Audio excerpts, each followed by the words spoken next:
안녕하세요, 북스원 카페 여러분. 자, 오늘은 저번 시간에 이어가지고 3차 모의고사 해설 강의를 해보겠습니다. 자, 1번 문제 풀어볼게요. 여기 보면 22년 개정교육과정 중학교 역사 과목에 관련된 내용이다. 디귿과 니은에 들어갈 내용을 각각 써보고 자료 A 내용을 고려해서 디귿의 내용을 써보시오. 이렇게 했거든요.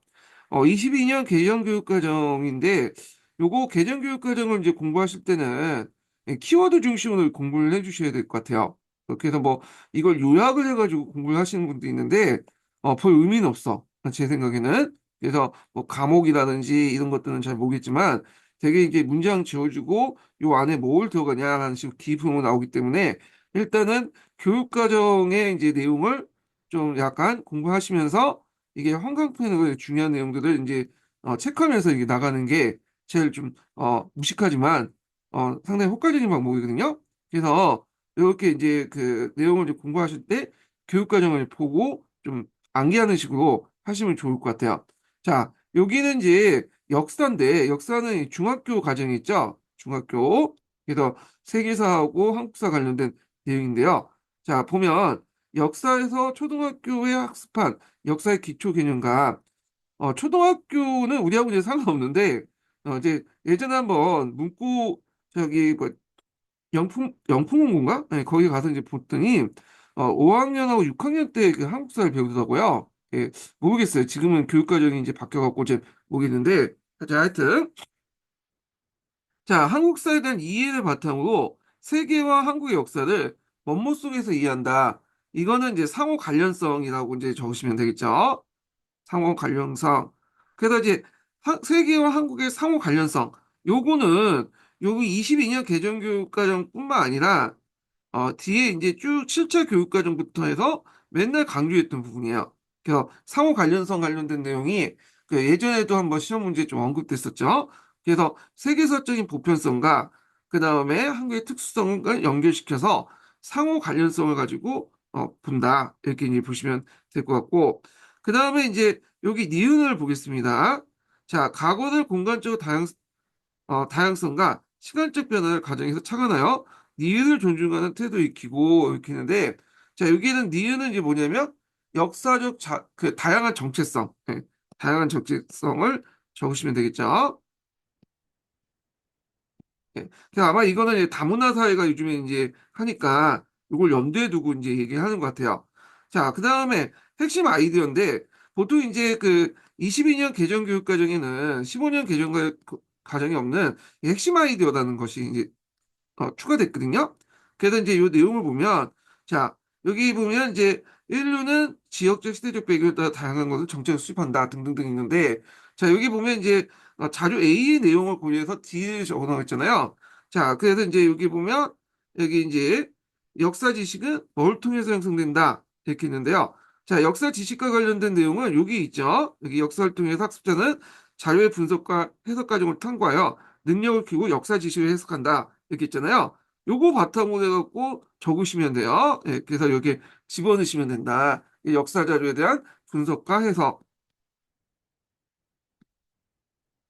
어떤 분은 항상 이런 말을 하시더라고요. 이렇게 하면 이거 동호 방법 아니냐 이렇게 이제 하신 분도 있는데 예전에 말했지만 동호 방법의 논리는 그냥 버리세요. 예, 이건 논리학에서는 강조하지 임용 역사에서는 이런 것들은 필요가 없다.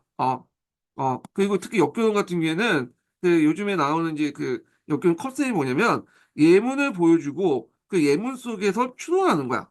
그래서 말을 좀 달리하거나 그 다음에 여기 뭐 그대로 해갖고 답안해갖고 이렇게 예시 답안을 만들거든요. 예, 제가 그래서 예전에 얘기했지만 그 역교동 그 채점하신 교사님이 그 얘기를 하더라고요. 그 교수님들이 와갖고 이제 채점하기 전에 설명을 해주신다고 하더라고요. 그 들어보니까 그래서 컨셉이 그렇다는 걸 좀 기억을 해두시고 그래서 이런 이제 추론형 문제가 나오면 이것도 뭐 넓게 보면 이제 추론 문제가 볼 수 있죠. 물론 교육과정을 안개해서 써야 되겠지만 이런 문제가 나오면 여기 잘 보세요. 예문 속에 답이 있어요. 예문 속에. 그래서 예문 내용을 잘 해서 뭐냐면 약간 말을 바꾸거나 그 다음에 뭐 그대로 내서 이렇게 문제를 이렇게 내는 경우가 있거든요. 예. 그래서 이제 이렇게 이제 쓰시면 될 것 같고 자, 그러면 이제 2번 문제 보겠습니다. 자, 기획과 관련된 사건의 명칭을 쓰고 니은의 인물을 쓰시오. 했는데, 자, 요거는 이제 뭐 어려운 문제는 아니에요. 이거 자체가 예전에 이제 2차 기출 논술형 시험 있죠? 예전에 이제 객관식 때 2차 논술형 시험이 있었거든요. 요 관련된 예문에서 따온 거예요. 자, 번향에서 반란을 일으키고 거짓소 밀집을 받아서 뭘 이제 토벌한다. 이렇게 했는데, 자, 여기 이제 보시면 이제 여기 첨보 14제 이렇게 있잖아요. 첨보란 연호는 이제 여러분들 누구예요? 네. 당나라 형종 때 연호고요. 그러니까 이제 요거는 당나라 형종 때 일어난 알육산의 난이다. 아, 이렇게 이제 보시면 되겠죠. 그래서 요 사건의 명칭은 이제 뭐냐면 알육산의 난 또는 안사의 난 이렇게 쓰시면 돼요. 안사의 난. 알육산과 사사명의 난이 나는데 자, 하여튼 이때 이제 밀지버튼 뭘 통과한 요 사람은 이제 양국충이죠. 예. 그래서 이제 좀 뭐 동계 좀 읽어보시는 분들 알겠지만 그 당시에 이제 그 알육산하고 양국춘이 사이가 별로 안 좋았죠. 그래서 양국춘은 이제 양귀비의 사촌 오빠 정도 되는 사람이잖아요. 그래서 양귀비하고 알육산은 사이가 좋았는데 양국춘하고는 사이가 되게 안 좋았어요. 예. 그래서 뭐 이런 것들 좀 배경 지식을 알시면 풀 수 있는 부분이고요. 그 다음에 3번을 보겠습니다. 자, 다음은 이제 고등학교 오스만 관련된 세계 수업 내용의 일부다. 기획 사원을 써보고 니은의 제도를 써보시오. 이렇게 했거든요. 자, 여기는 이제 기타사 부분인데 요즘에 기타사 부분이 좀 약간 뜸하죠. 예전에는 한 문제씩 나왔는데 최근에는 이제 뭐 어쩌다 한 번씩 나온 거야. 2, 3년마다 한 번씩. 그리고 물어보는 수준도 되게 이제 세계사 교과서 수준? 그 다음에 이제 그 서기에 보면 기타사 부분이 좀 있어요. 요 정도 수준밖에 안 물어봐요. 그래서 뭐 그렇게 파고들지 마시고요. 그냥 기출하고 그냥 교과서 수준에서만 공부를 해주셔도 웬만한 90% 이상은 커버가 돼요. 여기. 예. 그리고 교수님도 여기 전공하신 분들이 별로 없기 때문에 자기도 잘 몰라. 그래가지고 예전에도 한번 그 문제 오류가 낸 적 있어요. 예. 그 하여튼 있는데 자, 그러면 이제 여기 보면 이제 이 사원이 뭐냐라고 이제 있는데 이 사원은 무슨 사원이냐면 혈탄 아흐메드 사원이에요. 블룸머스크라고 이제 하죠. 그래서 이제 이걸로 유명한 사원인데 요 관련돼 가지고 예전에 한번 기출 문제 나왔어요. 사원 관련된. 음. 그래서 이제 한번 내봤는데 자, 앞에 사유 제시하고 기획은 비잔틴 양식의 영향을 받아서 여러 개의 도물 중증된 형태를 만들었습니다. 그래서 이제 슐탄 아흐메드 사원이라고 얘기죠. 여기 천탄 6개인데 보통 이제 그 이슬람 사원들은 특징이 뭐냐면 이 천탑이 있다는 거예요. 천탑. 그래서 이 천탑을 통해서 이 메카의 방향을 알려주는 거죠. 예. 그래서 이제 그런 역할을 이제 하고 아니면 요 위에 올라가고 뭐 이렇게 그 알려주거나 기도 시간을 뭐 이런 역할을 한다고 그래요. 예. 자, 그래서 이제 이거 블루모스크하고 별칭으로 더 알려져 있는데 마지막 질문이 있나요? 자, 오스만 제국의 팽창하기 위한 군사 제도에 대해서 생각해 알고 싶습니다. 팀화를 받은 기병과 대부신홈의 제도를 위해서 징집된 애니첼리 군대다 이렇게 있는데 자, 예전에 한번 예니첼리 군대 그 있죠. 요게 시험 문제 나왔어. 그래서 이제 그 탕제마트 때 개혁 때 이 애니첼리 군대가 해체됐다. 군대 개혁을 관련된 내용이 이제 있는데 이게 이제 교과서에 있어요. 근데 그 교과서 내용이랑 이게 잘못된 거야. 예, 애니첼리 군대는 그 탕제마트 개혁 때 이제 뭐냐면 해체된 게 아니라 이미 그 전에 해체됐던 군대예요. 예, 근데 이제 해당 교수님이 여기 오스만 제국의 그 전공자가 아니고 서양사 쪽의 전공자신 분 같아요. 그래갖고 그걸 잘못 낸 거야. 이거 외에는 이제 답이 없는데, 자, 하여튼 잘못 내가지고 사유수 썼다고 이제 제가 들었거든요. 예. 그래서 교수님들도 요거 잘 몰라. 기타사 부분을. 그래서 우리가 이제 교수님들이 들어갈 때 자기 전공을 이제 주로 내신 분도 있고 아닌 분도 있잖아요. 이제 자기 전공을 내면 문제가 너무 어려워. 진짜 논문 수준에서 이제 내거든요. 그러니까 이제 진짜 풀 수 없는 거고. 근데 이제 자기 전공이 아닌 부분에서 내면 뭐 교과서라든지 동계라든지 뭐 이런 것들 있죠. 우리가 보는 요 수준에서 내는데 근데 문제는 교과서나 동계가 잘못 적혀져 있는 경우도 있거든요. 예. 그래서 제가 이제 그 밑에 팩트 체크방에 계속 올리긴 했는데, 그 교수님이 이제 전공자가 아니시다 보니까 요걸 좀 잘 모르시고 낸 것 같아요. 예. 그래서 이제 하여튼, 그래서 기타달 그래서는 안 되는지 모르겠는데, 그래요. 자, 하여튼 예전에 한번 예니첼리 관련된 그 내용 같고, 예니첼리만 오스만 투르크의 이제 군대는 아니죠. 여러 병정도 있고, 예니첼리는 일종의 근위병이라고 보시면 돼요. 네. 그래서 제일 정예부대.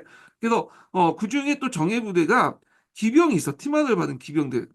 그래서 이제 이 팀하나 제도는 뭐냐 이건 이제인데 팀하나 제도는 뭐냐면 기병 같은 경우에는 이게 뭐랄까요? 나름대로 이제 돈이 많이 들잖아요. 돈이.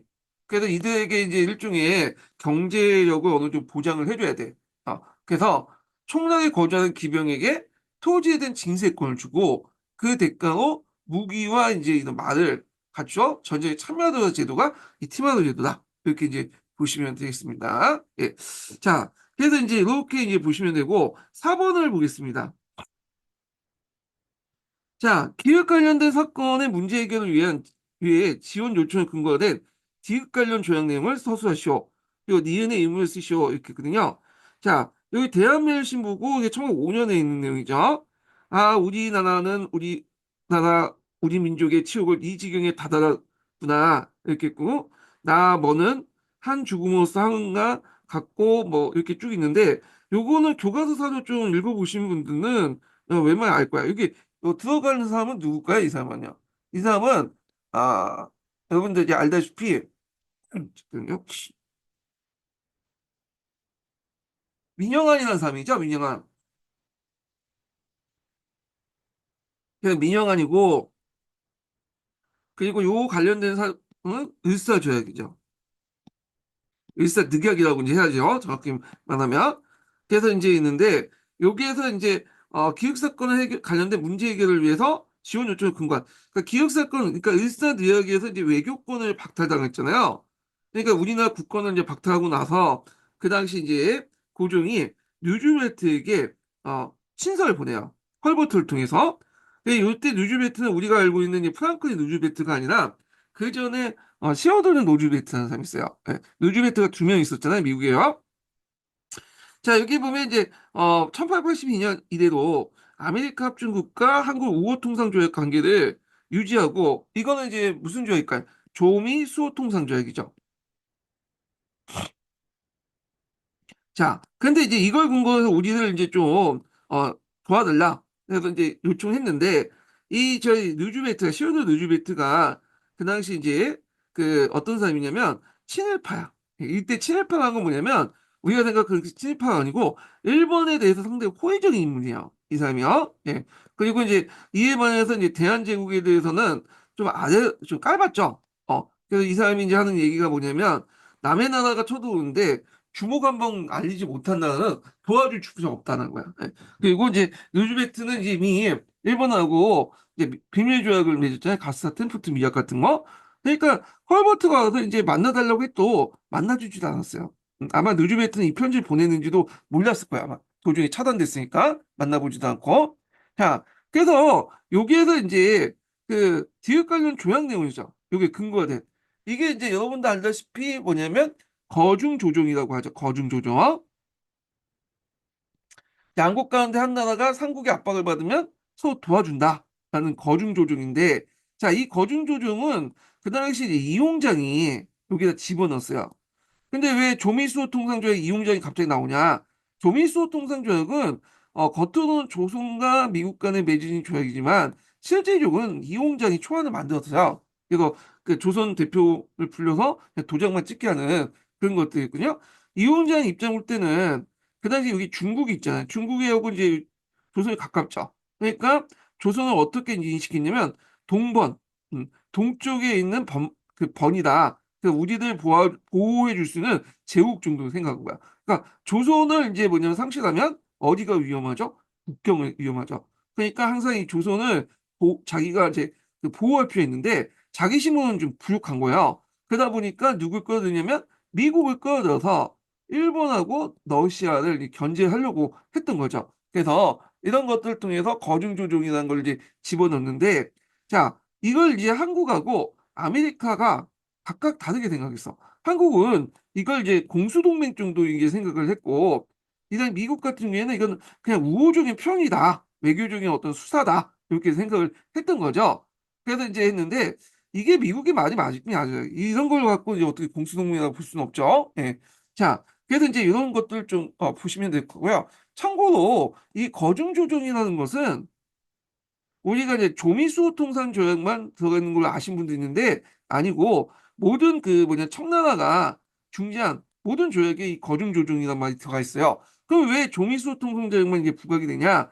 자, 다른 나라에서는 그냥 거중 조정이라고만 이렇게 적고 있거든요.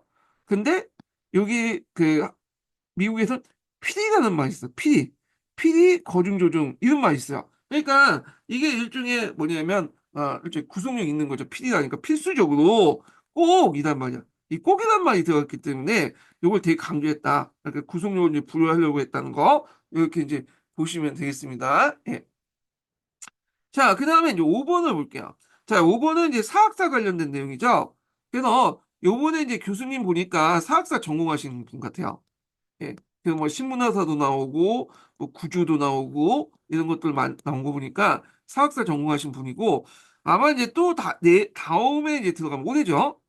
올해 들어가시면 또 사학사 부분을 낼 수가 있어요. 그래서 사학사를 좀 한번 이렇게 예전에 문제를 한번 괜찮은 걸 이제 발제해갖고 문제를 냈는데 자 요거는 이제 저 역사학자 가상 강의해갖고 이제 이런 식으로 이제 한번 문제를 만들어봤어요. 랑케, 브루데, 마르크스 뭐 이런 등등등등 이런 사람도 있고 그래서 이제 이런 식인데 한번 문제를 보면서 이제 풀어보겠습니다.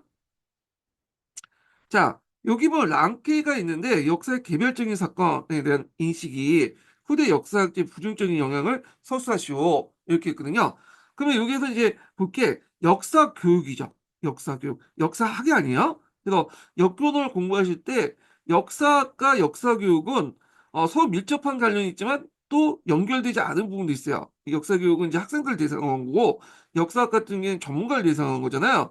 그러니까 이걸 염두에 두시고 이제 보셔야 되는데 그러면 여기에서 역사 교육의 부정적 영향 그러면 이제 어떤 걸 써야 되냐?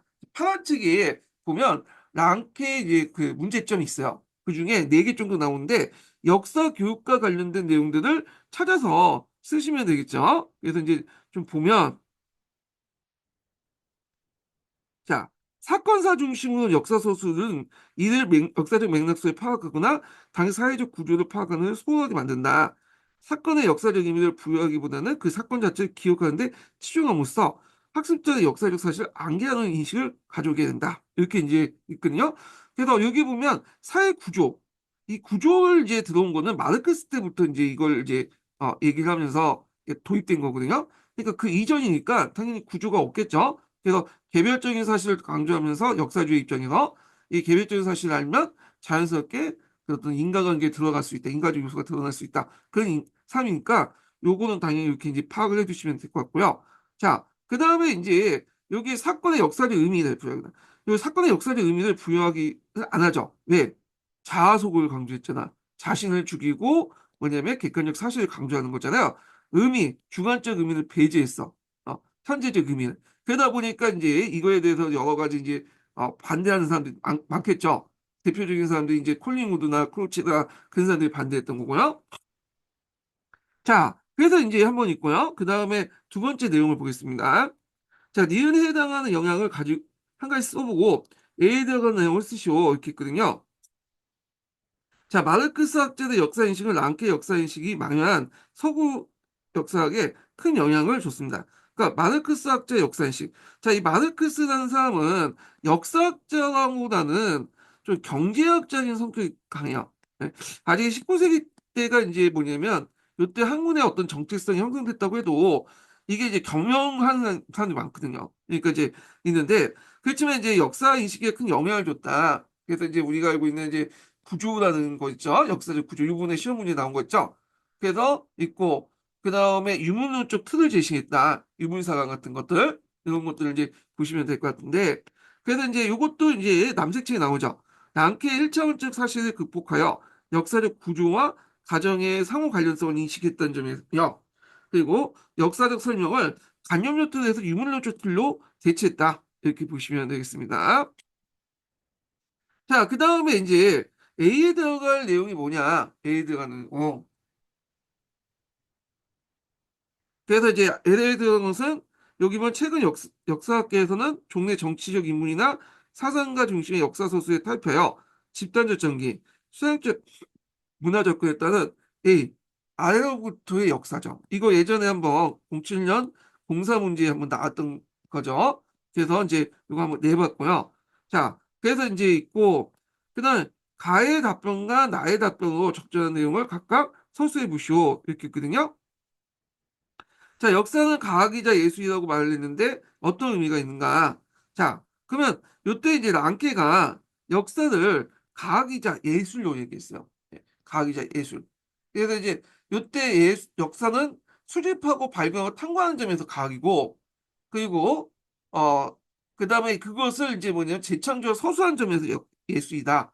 그래서 이제 내러티브 같은 것들을 강조했잖아요. 자, 그다음에 청중 2가 장기 지속적인 역사를 강조했는데 그 이유가 뭔가 부여대에 관련된 내용이죠. 그래서 부여대 답변 같은 게 보면 장기 지속이라는 것은 예전 역사가든 10년, 20년 단위로 이제 역사를 연구했는데 여기는 보통 200년, 300년 단위로 역사를 연구하잖아요. 그래서 이제 장기 지수의 역사는 수세기 역사의 단위로서 종래의 단기간에 걸친 역사의 결과를 뜻하고 역사적 풍부보다 역사적 심층 내부를 지속적인 힘을 탐구하는 거야. 자, 그래갖고 이제 이 부유대의 이제 책 중에 자본 물질 문명과 자본주의라는 책이 있어요. 여기에서 장기 지속의 역사라는 걸 볼 수 있는데 보통 이 사람이 연구했던 게 산업혁명이라는 거거든요. 산업혁명. 산업혁명 연구할 때 보통 예전에 사람들 2, 30년 정도 기어봤자 그 정도 연구했는데 이 사람은 거의 300년 정도의 이제 시간차를 두고 연구했죠. 그래가지고 이런 것을 이제 물질 문명, 의식주의 변화가 교환 경제를 불러일으키고 교환 경제가 자본주의를 불러일으킨다. 그래서 이제 이렇게 장기 지속의 역사와 함께 이 물질 문명과 교환 경제, 자본주의를 보이는 것 외에도 그 보이지 않는 그 교환 경제 물질 문명의 어떤 그 변화 내용을 언급함으로써 구조적인 어떤 역사관을 제시했다라는 의미가 있는 거야. 그래서 이런 내용들 좀 적으시면 되겠습니다. 예. 자, 자세한 내용은 제가 이제 역교본 내용에 다 설명을 해놨어요. 예. 그래서 이제 이렇게 좀 보시면 되고, 6번은 요번에 기출문제 나왔던 내용이죠. 그래서 제가 이걸 좀 약간 이제 정리를 했거든요. 이거 좀 지우셔야 예. 자, 그래서 이제 있는데 여기 보면 이제 요 내용들 보면 좀 익숙할 거예요. 그래서 이제 있는데 어떤 분이 이제 물어보시더라고. 이거 기출 주제 요번에 나올 건 안 나오지 않냐. 그런데 요번에 들어갈 교수가 이번에도 들어갈 수 있어요. 근데 이제 일부 안 낼 수도 있지만 뭐냐면 또 요거 그대로 내진 않지만 그 주변의 문제를 또 낼 수가 있거든요. 예. 그 교수 마음이에요. 예. 그래서 일단은 기초에 나온 것도 이제 뭐냐면 나올 가능성은 약간 제 생각에 없긴 없지만 그렇다고 해서 무시할 수는 없어. 그래서 요번에 나왔으니까 이제 안 나오겠지 이렇게 이제 생각보다는 한 번 확인을 더 해보시는 것도 좋을 것 같고 제 생각에는 또 이게 뭐 정리원은 나왔으니까 병정원도 나올 수 있죠. 예. 그러니까 이제 이런 식으로 해서 좀 공부를 해두세요. 예. 자, 여기 보면 인조실록에 있는 내용이 있고요. 그 다음에 천태조 실록, 그리고 뭐 인조실록 이렇게 있는데 내용이 많다 보니까 읽지 못하고 작성 방법을 이제 보면서 이제 관련된 내용을 이제 좀 언급을 하면서 이제 보겠습니다. 자, 당시 조선 정부, 그 인조 정권이죠. 기획 관련된 원정이 잠깐만요. 아, 그게 아니라, 아, 그 기획 관련 인조 정부의 강화도 이게 당시 정부가 기획 관련된 원정을 나섰던 거. 그러니까 요게 기획 관련 원정이니까 강해군이죠. 예, 제가 잘못 얘기했어요. 그래서 강해군이 기획 관련 원정을 나섰던 정치 이유가 뭐냐? 자, 김인현의 오랑캐를 정벌할 때 이렇게 했는데 요번에 이제 물어볼 때는 이걸 이제 무슨 전투냐? 정벌 전투 이름을 물어봤거든요. 그래갖고 이제 사돌 전투, 부차 전투인데 예전에도 제가 한번 얘기했는데 엄밀히면 이거는 사업전투 틀려요. 부차 전투야. 그래서 이거는 그때 이제 그 전투 내용을 보면 알아요. 그때 네 개 방면에서 이제 그 중국군이 공격을 했는데 명나군이 그 사러 전투는 조선군하고 상관없는 그런 중루군인가 그쪽 전투고 조선군하고 관련된 전투는 부차 전투예요. 부차 전투. 그래갖고 엄밀히 말하면 부차 전투고 요번에 시민한국사에서는 좀 정확히 적었는데 보통 이제 다른 책에서는 사후전투 하니까 일단 저도 답은 사후전투 적어놨거든요. 근데 일단 팩트 관계에서는 이건 좀 틀린 것 같아. 예. 자, 하여튼 뭐 이렇게 있고 그러면 이 당시 강하해군이 원해서 그냥 따라갔냐? 그건 아니죠. 어떻게든 이제 버티려 했는데 도저히 안 돼가지고 보냈잖아요. 그래서 이제 그때 이제 그 나섰던 정치 이유를 보면 명중심의 국제관계가 임진왜란 당시에 지원을 받았던 좀 외면할 수 없기 때문에 이렇게 봅니다. 강해군이 외면할 수 없다는 것보다는 하도 신하들이 들들 볶았어. 조선 왕조 실록을 보면 왜 그걸 이제 하냐. 특히 대북 계통의 뭐냐면 사람들도 막 강해군의 중리 정책을 막 비판하고 그래요. 예전에도 얘기했지만. 자, 하여튼 뭐 이렇게 해서 이렇게 있고 당시 후궁이 니은 인물을 관계했던 이유를 쓰시오. 자, 이건 명예 이제 누구죠? 모무령이죠. 모무령. 모문영. 그래서 그 당시 모문영은 자 가도 압록강 그 해구에 있는 이제 연안의 가도에 있었어요. 그래서 이 가도에 이제 있으면서 조선하고 청나라 명나라 하면서 많은 이제 중개무역을 통해 이득도 그 뭐냐면 누리고 또 이 모문영이 좀 허풍이 심해가지고 요동반도를 이제 수복하겠다 우리가 이제 좀 뺏겼던 그렇게 큰 소리 치고 앉아 있었거든요. 자 그래서 그 당시 후금이 니은임을 건기했던 이유가 요동지역을 회복하고 깨하고 있었기 때문이다. 이렇게 이제 쓰시면 되는데 주의할 것은 모무령 자체는 요동반도를 이제 뭐냐면 동원할 수 있는 능력도 안 됐고 그다음에 할 생각도 없었어요. 다만 이제 명분이 필요하니까 그렇게 소리쳤던 거고 그 명분을 내세웠고 중국이나 조선으로부터 많은 이제 뭐냐면 물자나 이런 것들을 받아먹으려고 했던 거죠. 자, 그래서 디귿 관련된 지명을 써라. 요거는 이제 모모에 머mus던 그 해도니까 어디겠어요? 가도죠. 가도. 그래서 가도를 쓰시면 되겠습니다. 예. 그래서 이제 있고 요 관련된 내용이 한 통이 있는데 한번 읽어보겠습니다.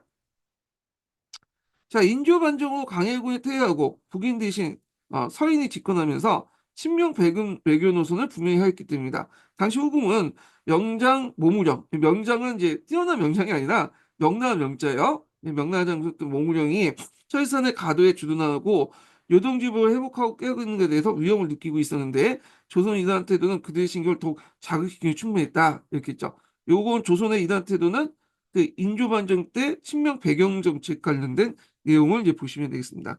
근데 측면 배금을 아니었다는 설도 있어요. 인조가. 근데 이거는 뭐 설이니까 그냥 넘어갈게요. 자, 그 다음에 이제 다시 이제 넘어가서 니은의 통상 관련된 내용을 쓰시오 이렇게 했거든요. 자, 여기 보면 맹약인데 요때 이제 맹약을 무슨 맹약이냐? 어, 정리약조죠. 정료약조죠. 정료약조. 예, 정료약조.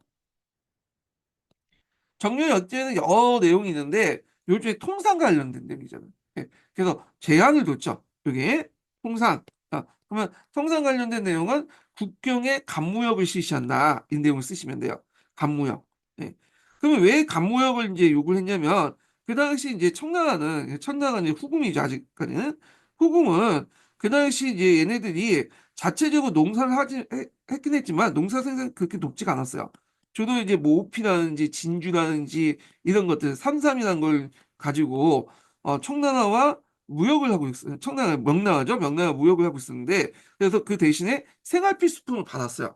그런데 이제 명나라하고 전쟁 중이다 보니까 생활 필수품이 이제 공급이 제대로 안 되는 거야. 자체적인 농사를 줘도 이게 농사 기술이 이제 뭐냐면 좀 뛰어나지 못하다 보니까 농업 생산량도 많지 않고 그래서 부족한 이제 물자를 조선부터 이제 얻으려고 했고, 그래서 이제 뭘 요구했냐면, 이때 이제 간무역 같은 걸 요구했다. 이런 것들 좀 기억을 해 두시면 되겠습니다. 자, 그다음 7번을 보겠습니다. 다음은 중국 근현대사 관련된 자유다. 작성 방법에 따라 답안을 작성하시오. 이렇게 했거든요. 요것도 이제 요 관련된 내용들은 여러분들 알다시피 요번에 기출에 나왔던 걸 좀 응용했어요. 응용. 예. 그래갖고 근대화와 동서양이라는 책이 있어요. 요번에 들어가서 보시니까 요번에 냈더라고. 요분이. 그래서 이 관련된 문제는 이제 벌링게이 조약으로 이제 좀 유명하잖아요. 근데 벌링게이 조약이 어떤 분 계속 논문 가지고 얘기하는데 저도 이 논문 봤어요. 그 분들이 얘기하신 논문. 근데 이 논문도 참조했지만 요 책도 참조했고 다른 그 책도 다 참조해가지고 낸 거야. 그러니까 한 책 가지고 이제 뭐냐면 낸 게 아니라 여러 책을 보고 낸 거야 이걸. 그걸 알 수 있는 게 이 논문에서 그 사람이 논문에서 요 영사관 내용은 없어요. 예, 영사관 내용은 없고 요 영사관 관련된 내용은 그대로 근대화 동서양의 책에 나와 있어. 예. 그래가지고 이제 이렇게 했는데 그래서 이제 요거 이제 가지고 이제 한번 문제를 만들었습니다. 이분이 또 들어가서 이분이 또 낼 수가 있잖아요. 자, 그래서 이제 요 가와 관련된 내용은 이제 뭐냐면 기출 사료고요. 요 나와 관련된 내용은 이제 근대화 동서양에 있는 내용을 이제 발췌를 한 거예요. 예. 자, 그러면 이제 내용 한번 볼게요. 자, 기후에 영향을 미친 아편 전쟁 이후에 형성된 청정배 인식을 한 가지 서술해 볼 것이요. 있는데, 자, 여기 보면 서양 각국은 모든 산업의 부강의 근본으로 생각했다. 물론 국가의 통상 항구에서 반드시 영사관을 성립하여 상해를 보호하고 가혹한 이들만은 수시로 논박하고 저지안이 있는데, 일단 영사관이 뭐 하는 것이냐는 걸 아셔야 되겠죠. 이건 뭐 다 아시겠지만 대사하고 영사는 다르죠. 대사는 국가의 어떤 공식적인 업무를 하는 거고 영사라는 것은 그 거주민들의 어떤 편의를 봐주는 거야. 그래서 우리가 여건이나 이런 것들을 이제 할 때 영사관을 하는 거야. 예. 그래서 이제 영사관을 이제 설립을 했는데 우리도 영사관을 설립하자. 그러면 이제 여기에서 이제 단서를 닫죠. 아편 전쟁 이후에 형성된 정정부 인식을 한 거예요. 그래서 영사관 설립에 영향을 미친 그 내용이 뭐냐? 자, 그 당시 이제 아편 전쟁 이후에 보니까 서구 열강들과 체결한 조약을 통해서 그 당시 이제 유럽인들이 해외에 사는 자국민의 보호에 많은 관심을 기울였고 영사관을 설치하고 뭐 조계도 이렇게 만들고 또 다 그런 이유잖아요. 그 다음에 또 예전에 그 청나라 정부, 그러니까 명나라 정부도 그렇죠. 정통적인 중국 왕족이 어떤 생각을 갖고 있었냐면 중국인들 해외 나가면 우리한테 해외 나가면 왜구들이라든지 그 다음에 반왕조 세력들 결탁을 해갖고 자기를 칠 것이라고 생각을 한 거야. 그러다 보니까 이제 뭐 해금령도 내리고 나가지 못하게 하고 그렇게 했잖아요. 근데 얘네들 보니까 서양 애들이 여기 와갖고 뭐 청나라에나 이런 데 와서 이제 조계지나 이런 데서 열심히 활동하고 보고 본국의 여러 가지 정보라든지 그 다음에 이런 것들을 이제 여기에서 벌어온 돈을 또 이렇게 송금해주고 보니까 이게 꼭 자신을 이제 뭐냐면 때리는 게 아니라 배신이나 범죄가 아니라 중국 해외 나가 성공하면 중국에도 유리할 수 있다. 그래서 중국인들 해외에서 성공하면 이들이 번 돈을 당연히 자기 고향에 투자를 할 수 있잖아. 좋아서. 그러면 중국도 상당히 좋은 거죠. 예. 그래서 인식이 바뀌어졌다. 밖에 나가면 그런 외구나 반청 세력들과 손을 잡아서 자기를 칠 거라는 생각이 그 당시 이제 아편 전쟁 이후에 서구 열강대의 어떤 들이 이제 서구 열강대 이제 여러 사람들이 중국의 활동 내용을 보고 이게 아니다라고 이제 인식을 하게 된 거죠. 예. 그래서 그런 사람들은 일부다라고 생각을 한 거야. 예. 자, 그래서 니은 관련된 내용을 기술해 보시오. 이렇게 근데 자, 영상의 설치의 의미는 두 가지입니다. 그래서 이제 있는데 요거는 이제 그 뭐냐 영사관의 뭐야 일단은 삼민을 보호하고 그다음에 또 하나는 뭐냐 감시하기 위한 거죠. 예, 보호와 감시 이렇게 쓰시면 돼요. 보호하면서 감시하다. 그래서 보호하면서 이득을 최대한 취하고 일부 불순분자들은 또 뭐냐면 처벌하는 그런 것들을 이제 하기 위해서다. 이렇게 이제 보시면 되겠습니다. 네. 그래서 이제 있고 그런 측면인지 모르겠지만 중국은 이 뭐 요즘에 물론 영사관에 설치되는 게 아니지만 비밀 경찰을 이제 많이 이용하잖아요. 그래서 최근에 중국에서 막 비밀 경찰 운영해갖고 다른 나라의 비밀 경찰 운영해갖고 그 거기에 있는 이제 그 중국 사람들 감시 감독하죠. 예. 그래서 이제 물론 편의도 봐주긴 하지만 되게 두 가지 목적이 있다. 이렇게 있고 그 다음에 이제 디귿의 법적인 의무가 볼까요? 앞으로 정직한 상인에 대해서는 해외 체류 기간과 상관없이 그의 처자식과 함께 해외 주재 청구의 공사나 영사부터 여권을 발급받아 고향에 와서 정착하고 장사할 수 있다. 자, 이건 뭐냐면 요 인식의 이제 변화를 얘기한 거야. 그래서 이제 뭐냐면 이제 회금이 완전히 폐지했다. 예전에 회금령을 내갖고 밖으로 못 나가게 하고 일단 나간 사람은 안에 들어오지 못하게 했잖아요. 근데 이제는 자기가 원하면 뭐 우리가 해를 끼치지 않은 이상은 와도 돼서 여기 뭐 중국에 투자할 수도 있다. 그런 내용이죠. 예, 이런 내용들 이렇게 이제 보시면 될 것 같고 요거는 그대로 제가 이제 그 책에서 문제를 냈던 거예요. 근데 어떤 분은 이제 여기 공사가 들어가니까 이게 공사 왜 들어가냐 이렇게 했는데 그 당시 이제 청나라는 그 당시 이제 자금이 별로 없었기 때문에 공사관과 영사관을 다 동시에 운영할 수도 없었어요. 그래서 미국 같은 데서는 이제 뭐 크니까 공사관, 영사관 이렇게 따로 운영됐지만 뭐냐 다른 나라 같은 데 돈이 없는 데 다 이제 뭐 듣보잡 국가에 이제 다 공사관, 영사관 설치할 수 없으니까 공사나 영사를 같이 이제 겸하는 그런 데가 많았거든요. 이걸 염두에 두시고 그렇지만 기본적으로 영사의 업무가 이거다. 네, 공사나 영사가 아니라 영사가 뭐고 영사가 없는 데는 공사가 이제 그 역할을 하는 거죠. 예. 참고 지금 공사라고 하지 않죠. 대사라고 하잖아요. 대사. 대사관이라고 하고. 근데 예전에 이제 보면 공사란 말을 많이 쓰거든요. 근데 대사나 공사나 똑같은 업무를 해요. 다만 이제 왜 어떤 데는 대사냐, 어떤 건 공사냐면 좀 약간 제국이라든지 오스만 투르크나 뭐 이렇게 그 뭐냐면 저기 그 신성 로마 제국 같은 것도 있죠. 이런 제국에 보내는 좀 그리고 좀 약간 격이 높은 그런 나라에 보낸 나라는 대사라고 하고 다른 나라는 일반적인 나라는 공사라고 하는 거야. 그래서 공사를 많이 쓴 거야. 예. 근데 이제 나중에 전후에 이게 대사 공사라고 하면 좀 차별적인 느낌이 들잖아요.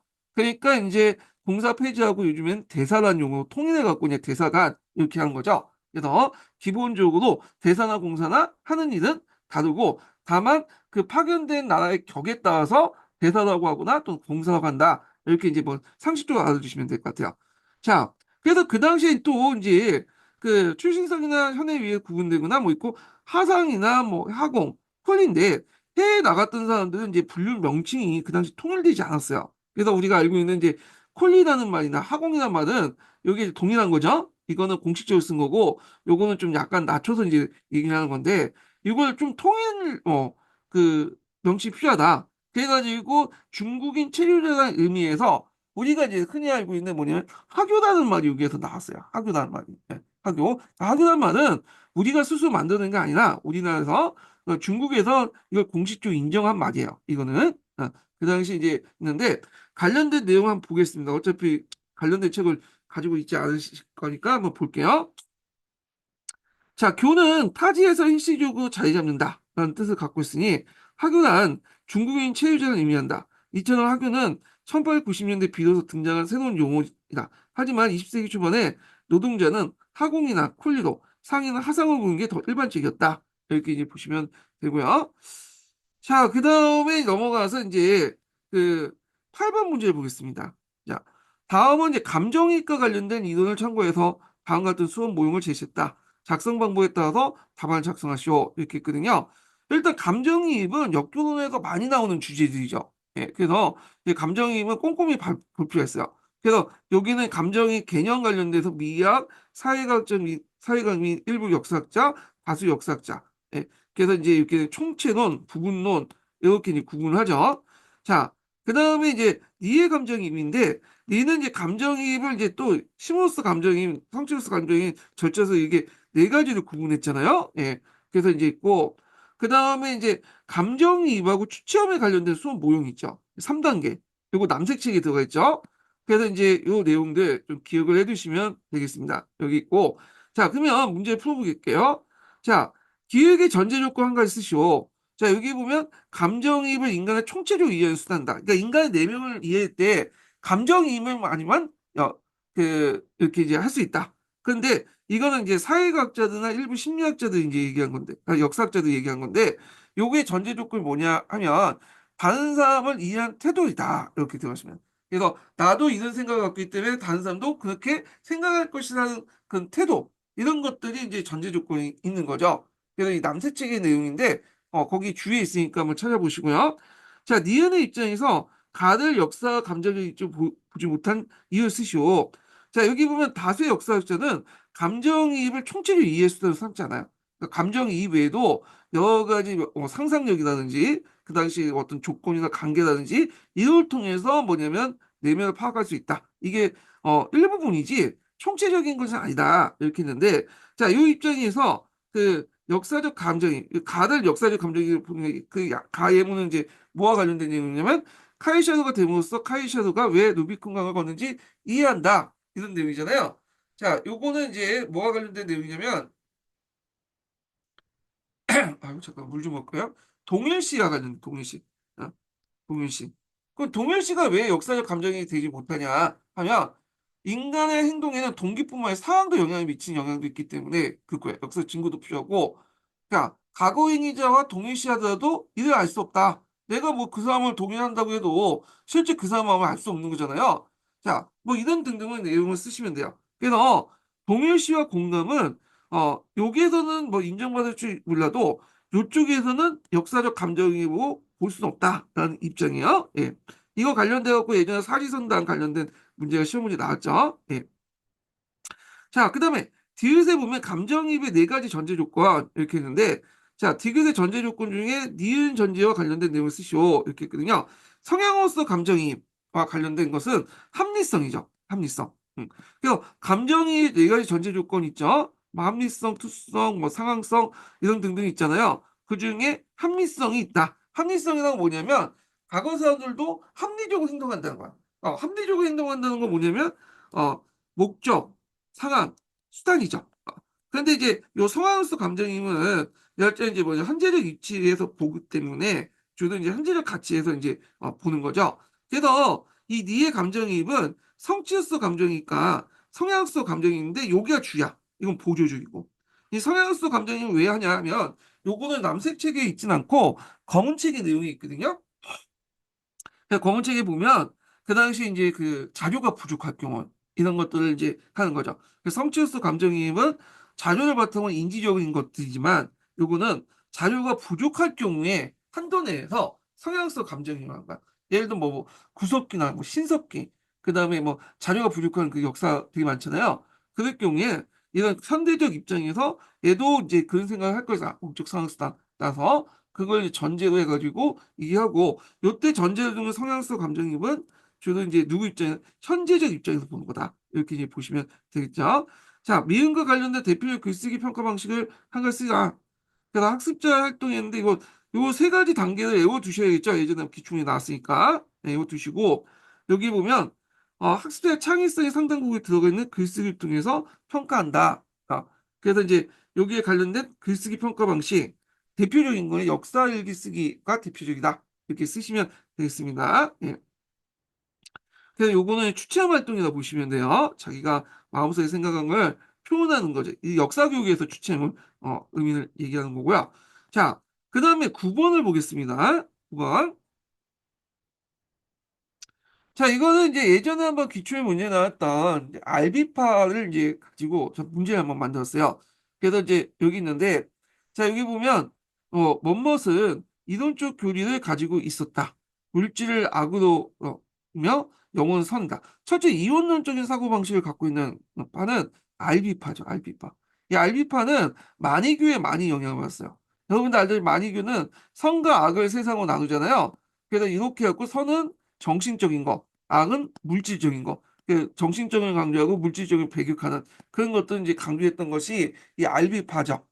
또는 카타리파라고 이제 하는데 요 예전에 알비파 교리를 써라 라는 문제가 14년도인가 15년도인가 그때 한번 문제 나왔죠. 그래서 10년이 지났기 때문에 나올 가능성이 있어요.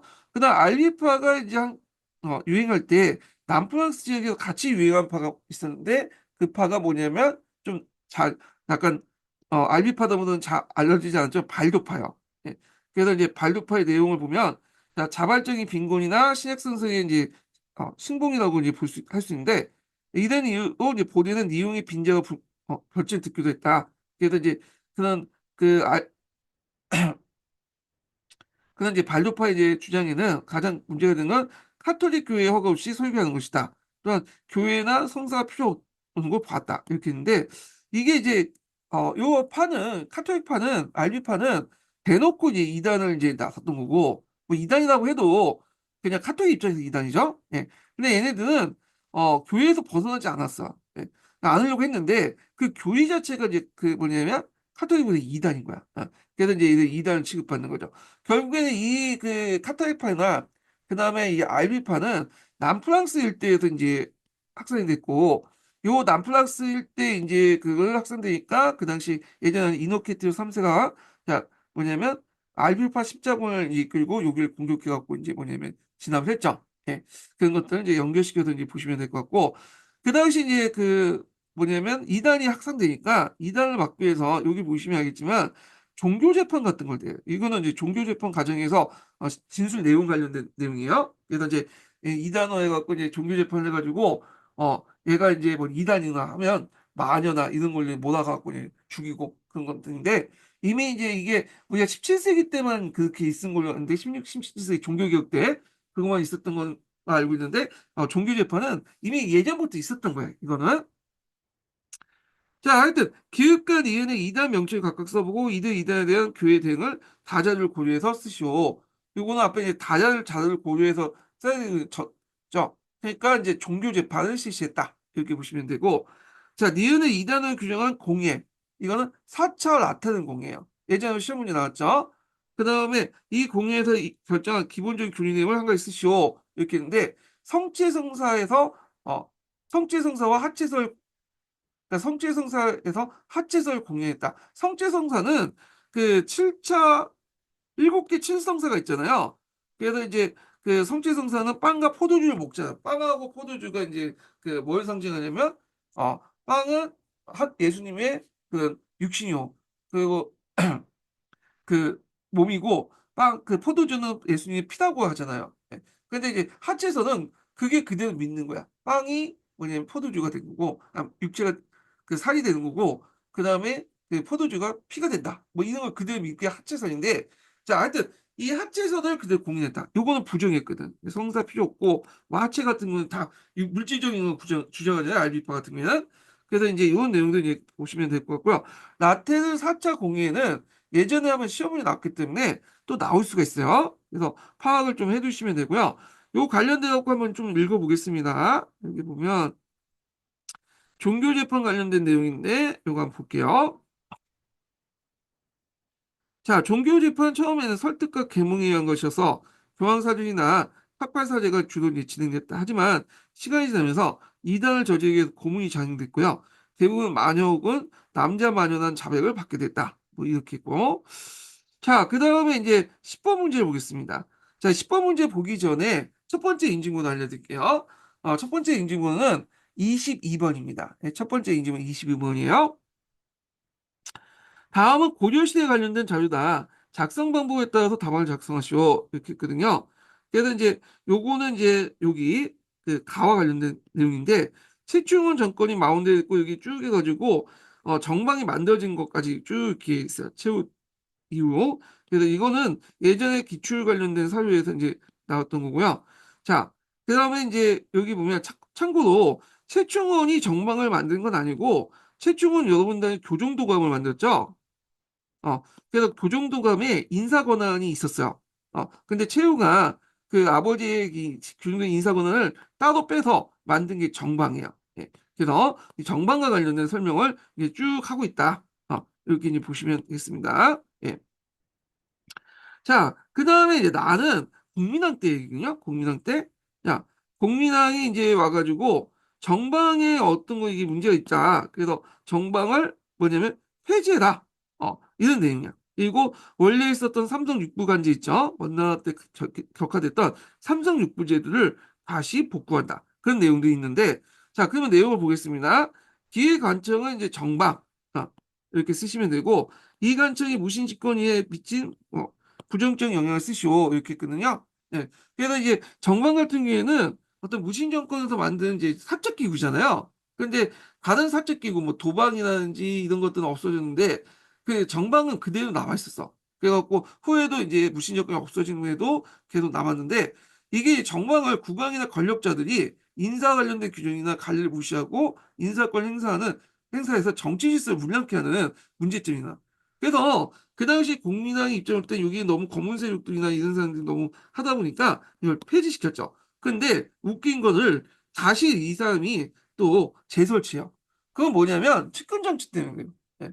그래서 왕권이 회복되면서 측근 정치가 제한되니까 또 왕조차도 자기가 인사권을 좀 마음대로 하려고 하잖아요. 그러니까 이제 자기 중요한 요지에 자신의 측근들을 이제 뭐냐면 배치시켜 놓고 측근 정치를 하려고 했기 때문에 또 이제 정방을 다시 부활시킨 거야. 예. 그래서 우리가 이제 정방을 검문 세력들이 장악했기 때문에 왕권을 제약하는 요소 이렇게 이제 도식적으로 이제 이해를 했는데 시민한국사에서는 왕조차도 이걸 이용했다. 그래서 이제 그거는 상황에 따라서 이제 보시면 돼요. 예, 이게 왕권 약화의 어떤 의미도 있고 또 다른 데는 왕권 강화의 어떤 의미도 있다. 이렇게 동시에 양가적인 의미도 있다라는 걸 이제 보시면 되고 상황과 맥락을 통해서 파악을 해두시면 되겠다. 이렇게 보시면 되겠죠. 그래서 이제 한통만 읽으신 분들은 이제 뭐냐면 요걸 이제 제대로 못 푸시겠지만 여기 그 시민한국사 관련된 내용을 좀 읽어보시면 좀 풀 수가 있겠죠. 예. 그 반어운동 이후에 왕권이 회복되면서 측근정치가 재현됐다. 이렇게 보시면 되겠습니다. 자, 여기 보면 이 내용을 읽어볼게요. 자, 개혁은 국민왕 의도대로 추진되지 않았다. 국민왕에게 또 즉위전 원에게 시종했던 측근세력이 있는데 보통 이제 원나라 간섭기 때는 왕들이 왕이 될 수 있는 사람들이 되게 이제 그 대도에 가서 거기에서 이제 공부도 하고 또 하죠. 그러다 보니까 왕이 이제 그 세자 주 세자죠. 세자가 거기 가서 이제 왕이 될 사람이 거기 가서 왕자가 가서 공부를 하는데 외롭잖아요. 그러다 보니까 자기 측근들하고 친해질 수밖에 없어.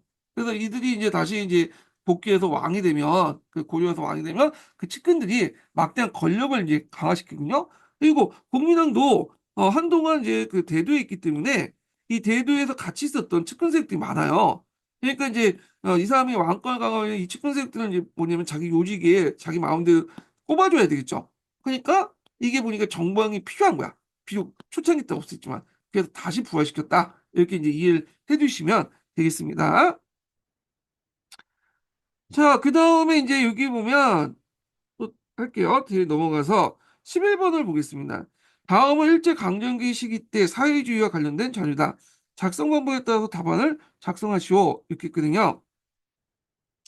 자, 요거는 제가 이제 교과서에 있는 내용을 이제 빼온 거예요. 요거 부분이.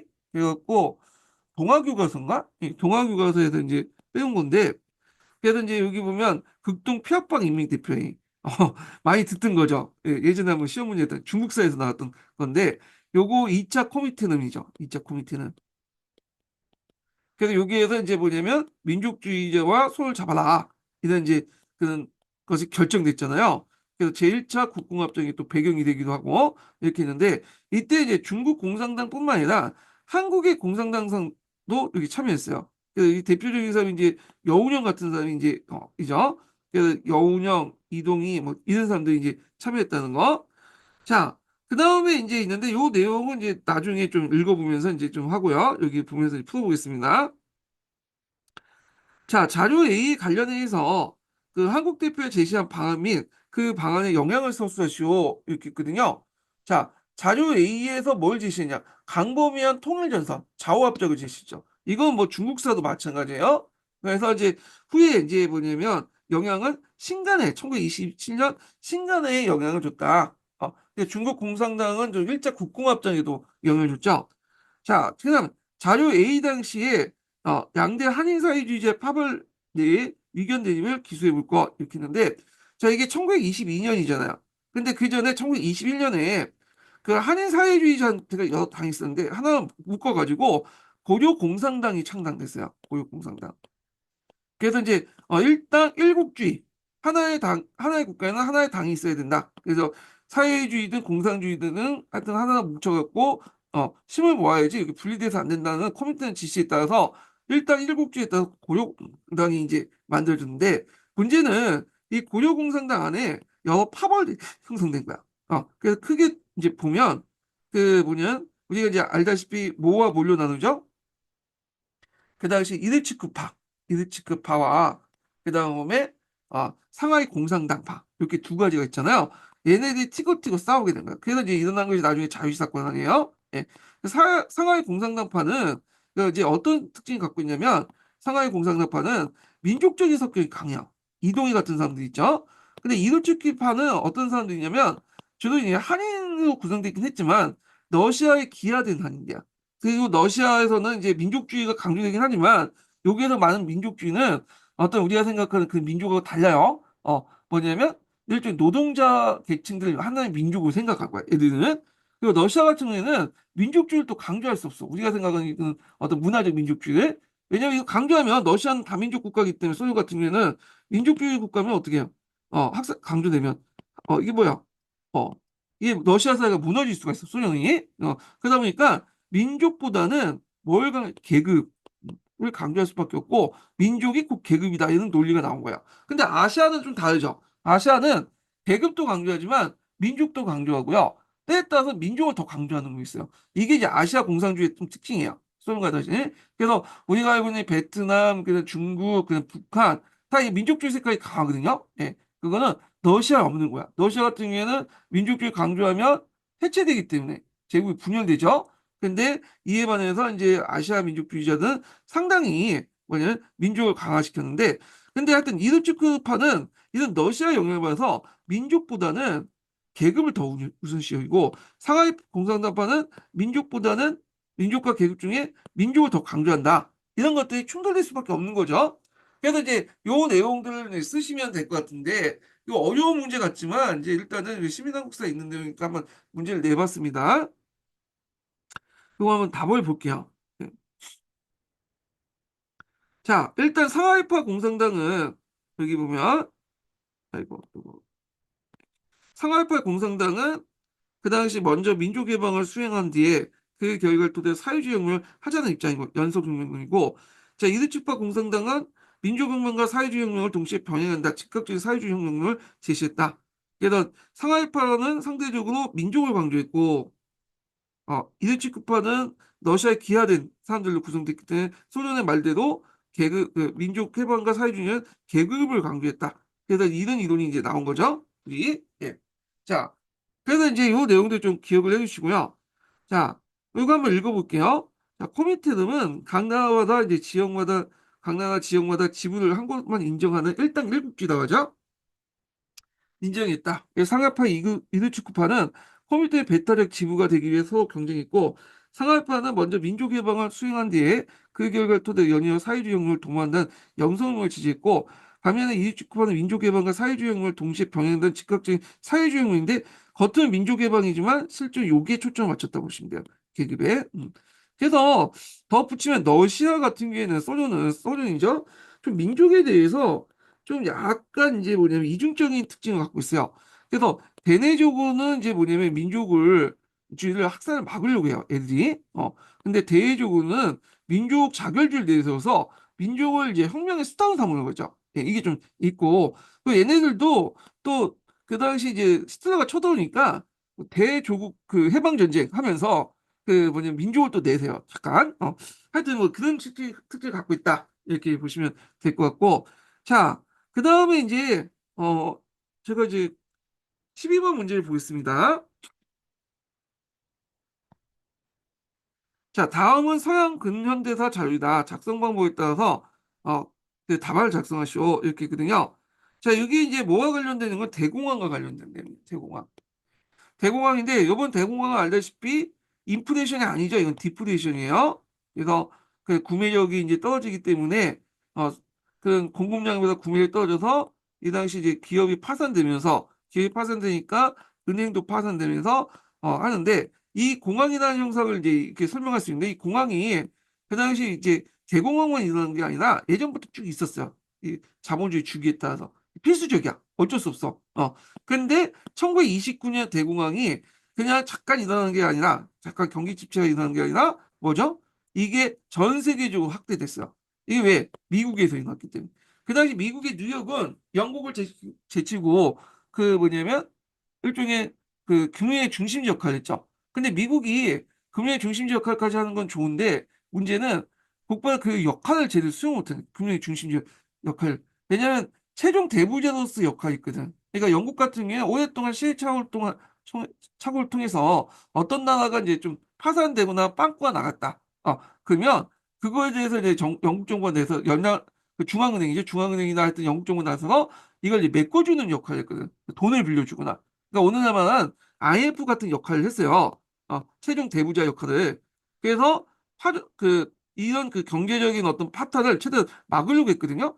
근데 미국은 그런 것을 제대로 못했죠. 네. 그래서 최종 대부자 역할도 제대로 못했고 미국 정부는 그 당시에 이제 그 뭐냐 간섭을 안 하려고 했죠. 그래서 이런 것들이 이제 뭐냐면 또 금융 대공황을 확산시키는 그런 요인이 됐던 거죠. 예.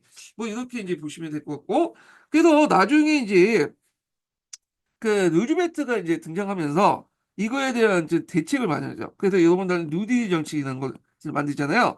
그 뉴딜 정책을 통해서 퇴임지 인원을 이제 받아들여서 그냥 정부가 개입하는 시장에 개입하는 그런 정책들을 했고 그리고 유소요 그러니까 구매력을 이제 확대시키기 위해서 여러 가지 이제 공공 일자리 같은 것들을 이제 창출하고 그렇게 했죠. 이 대표적인 그 정책이 세네 시간 유역 개발 정책 같은 것들이 이제 이런 것들 이제 볼 수가 있다는 거. 자, 그리고 그 또 뭐냐면 노조의 어떤 그런 단체권이나 이런 것들 단체 교섭권 같은 걸 인정하고 복지 정책을 추구하는 그런 정책들을 했는데 자, 그러면 내용을 보겠습니다. 자, 기업 관련된 사건 써보고 이거 그냥 균형 문제 쓴 거예요. 예, 1929년에 일어난 대공황을 얘기하죠. 경제 대공황. 그 다음에 기획이 일어난 경제적 배경을 서술하시오. 이렇게 있는데 자, 이건 아까처럼 이제 전후 호황 속에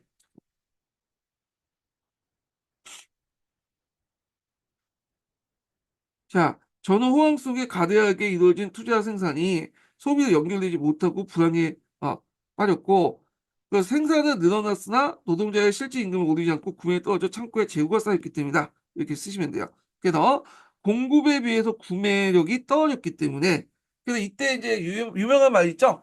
풍요 속의 빈곤이라는 그런 말이 있는데 자, 그렇게 있고 자, 그 다음에 이제 보면 그러니까 기후 문제를 해결해서 가와 나아자를 공통적으로 보이는 내용을 쓰시오. 그 대공황을 해결해서 이제 뭐냐면 공통적으로 보이는 게 뭐야? 정부가 직접적으로 간섭을 했죠. 정부가. 그래서 이 문제를 해결하려고 했잖아요. 그래서 정부가 개입해 시장의 수요를 유지 확대하려고 했다.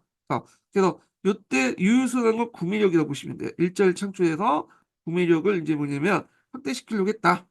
그래서 이제 있고 그리고 이 단체권은 이제 노동권을 좀 보호하는 것도 이게 뭐냐 노동자를 위한 것도 있지만 왜냐면 또 노동자들의 어떤 지역을 안정시켜서 일종의 이들 구매력을 이제 향상시키기 위한 것도 있어요. 왜냐면 노동자 입장일 때는 계약이나 뭐 이렇게 해가지고 막 이렇게 해고가 되면 어떻게 됐어요? 일자리가 부족하고 자기 몫을 내기 힘들면 어떻게 됐어요?